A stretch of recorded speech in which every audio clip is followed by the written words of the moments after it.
3 picks, 0 touchdowns. Meanwhile, old Drew Brees looked excellent. 4 touchdowns as the New Orleans Saints bury the Bucs by a score, guys, of 38-3. They now improve to 6-2. They are now tops in the division. Here's Bucs quarterback Tom Brady after the loss. I certainly have to play a lot better, and turning the ball over against a good team never helps. We just didn't play the way we're capable of playing. Everyone's got to do a lot better, and it starts with me. And get back to work tomorrow morning and try to make it a better week. Big trouble. They scored the opening touchdown on their opening drive of the season against New Orleans. In that game, New Orleans then outscored them 34-10 over the next 3+ quarters.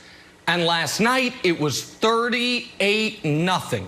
First 5 drives of the game for the Tampa offense, 4 3-and-outs and 1 2-and-out with an interception. In those first 5 drives, Tom Brady was 4 for 11 with 27 yards and a pick. And you do start to wonder, why would this game be any different if it's played in the postseason?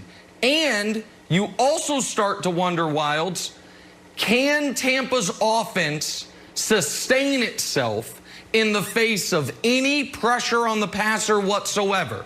Because you are not going to play consecutive playoff games against teams without a pass rush. And it looks like there's the Tampa offense with a clean pocket, Brady with time, and a totally different version of that team if you can get to Tom Brady and create some pressure.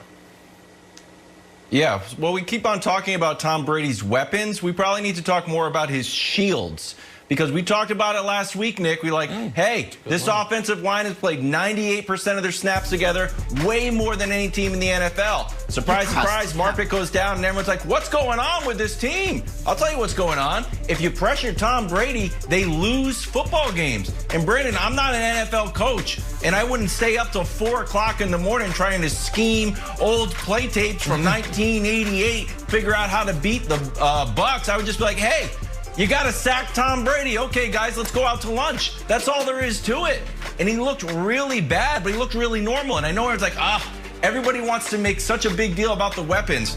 Nick, the guy threw touchdowns to 77 Patriots in his career. And once you get through Gronk and Randy Moss and Hall of Famer Julian Edelman, Welker and Deion Branch and Troy Brown, there's 70 other guys. Weapons is not the key to Tom Brady's success. It's a clean pocket and protecting him. And if the Bucs can't do it, I think they're in real trouble. Well, I got a question for Brandon, because I think those are all great points, Wilds. But if you didn't watch this game and you see that highlight clip and you see the stats we just showed, you would think the Saints, that Brady was under duress the whole game. The lion's share of that pressure, those sacks and those hits, came once the game was already out of reach. Yeah. You know what I mean? Yeah. On those opening drives, it was just exactly right. The game was already over. Two things stuck out to me, Brandon. Yes, Brady wasn't sharp and was missing guys, but Tampa went into the game clearly saying, we're not even going to try to run the football. Like, to me, that was the story early. The defense couldn't stop New Orleans, but the offense was not even trying to run the football early, and I think that put them in a hole even before Brady was under duress. Yeah, they got to get the running game going. That can help out Tom Brady, can help out everybody on that team. But look, Nick, when I was watching the first quarter and the second quarter, the reason why I said they were out-coached is because you saw Dennis Allen obviously match up Lattimore against Mike Evans. For some reason, Lattimore has Mike Evans' number. And this is one of the most premier top 5 wide receivers in the NFL. But he can't seem to catch a ball against Lattimore. And I love Mike Evans. But then, when you look at everybody else, they still had Gronk. They still had Godwin, and they couldn't get open. They had an awesome scheme against with Tom Brady and Byron Leftwich was throwing at these guys. So for me, when you look at Sean Payton, he's one of the best at preparing for Sunday. And he outcoached Tom Brady, Leftwich, and Bruce Arians last